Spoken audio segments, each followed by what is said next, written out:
Hello, and today I will be showing you how to change the phases of the moon using Google Earth. You're probably thinking, Google Earth, moon, they're not the same thing.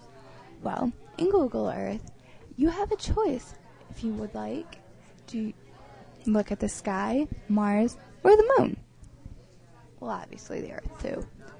But by just clicking this button that looks like the planet, I'm going to choose the moon so we can change the phases. As it is loading, you can see that there's different layers over here. These don't really matter for what we're doing today, so we can just leave them alone. But feel free to mess around with them when you're done. Over here, there is this little sun that is rising. This is what we'll be clicking on to show sunlight across the landscape using the time slider to set up the time of day. Basically, that's what's going to show us the phases of the moon. So we can just click on that button. Now, this box appears. You can see that it's set on a date, and immediately the phase of the moon shows up for that date. But say, I want a specific time. I don't want just what's on this bar that's available. Well, by clicking on this wrench tool right up here, you can change the date and time with the date and times options. The start time has already been entered, so that's where the last date will be. But I'm going to change it to, how about New Year's Eve? Everybody wants to see that, right? Let's go December 31st of 2020. We would also like to see it at New Year's Eve, so at night. So we'll change it to 12, let's say 30, and we'll leave it at 29 seconds. We don't really care about that. But we're going to just leave it at PM, so we can see it at night.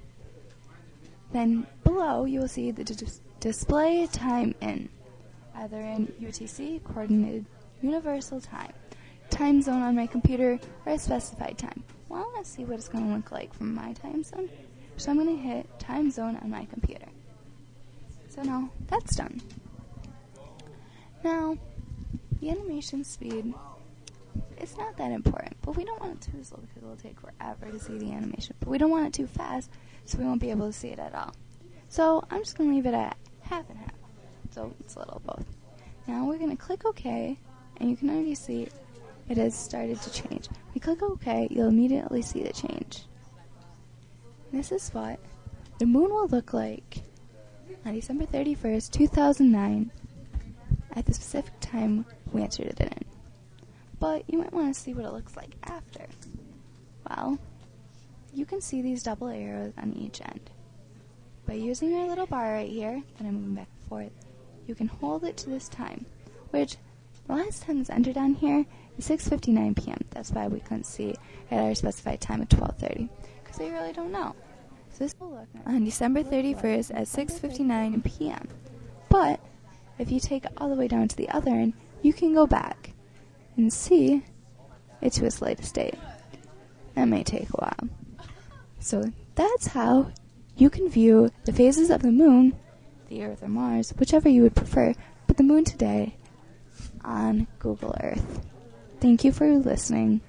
See you next time.